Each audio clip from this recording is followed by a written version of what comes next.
But before we get to that, here's some fun news. So last fall, a Slate.com business article talked about what it took to form Chipotle's first union, two mad online leftists, the Starbucks worker playbook, and an accordion. Last fall, Attilio Dorolaski took a break from his shift at a Chipotle Mexican grill in Lansing, Michigan, and began thumbing through his copy of Mark Fisher's Ghost of My Life. When his coworker Harper McNamara came along and spotted the book, he pointed to it and asked, "Do you also know Hasan Piker? Do you know Noam Chomsky?" Dorolaski told me, "It was the closest you could get to a leftist dog whistle." The two burrito slingers quickly bonded over politics. Dorolaski, 23, had co-founded the Young Democratic Socialist America chapter at Alma College in 2019, while McNamara, a 19-year-old guitarist who started at the Chipotle after graduating from a nearby Grand Ledge High School last spring, had been managing editor of a school paper, representative article, Interview with a Marxist.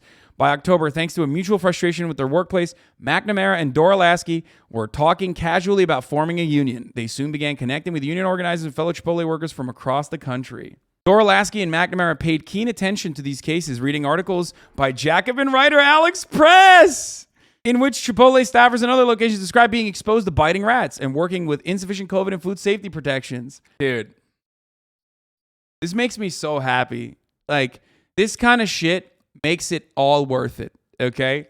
This makes it all worth it. When you guys go out there and actually do the fucking work, when you guys go out there and actually fucking, organize your workplace, that's it. And for the record, there's so much more than that. Like, there's a lot of Starbuckses. There are so many Starbuckses where it's like the same attitude is manifesting. There are plenty of workplaces that are doing this right now. And working with insufficient for COVID and food safety protections when it came to their own location, the biggest issues were under-scheduling, not being given enough hours, pay, specifically a lack of opportunity for raises, paltry benefits. The first job perk typically advertised as free Chipotle, along with flexible scheduling, and harried working conditions. McNamara made slightly above Michigan's minimum salary when he started out, and he and his colleagues only saw wage increases when Chipotle boosted its own national minimum to 11 following protests in New York. The currently advertised minimum at the Lansing Chipotle is $13. Weird changing the world is on. I mean, a little bit. I think one thing you provide is a way to connect with other young leftists for sure. So that's the reason why, like, whenever people pop off on me on the internet, I don't give a fuck, okay?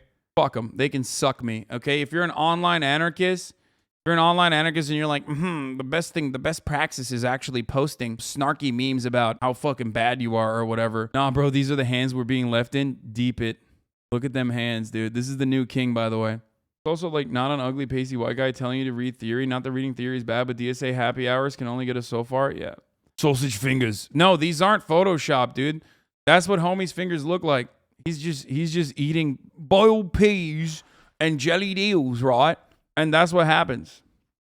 That looks like an allergic reaction. You helped my apolitical homie discover he was really socialist. Your great intro into the ideas. Falling pebbles can make landslides. I hope.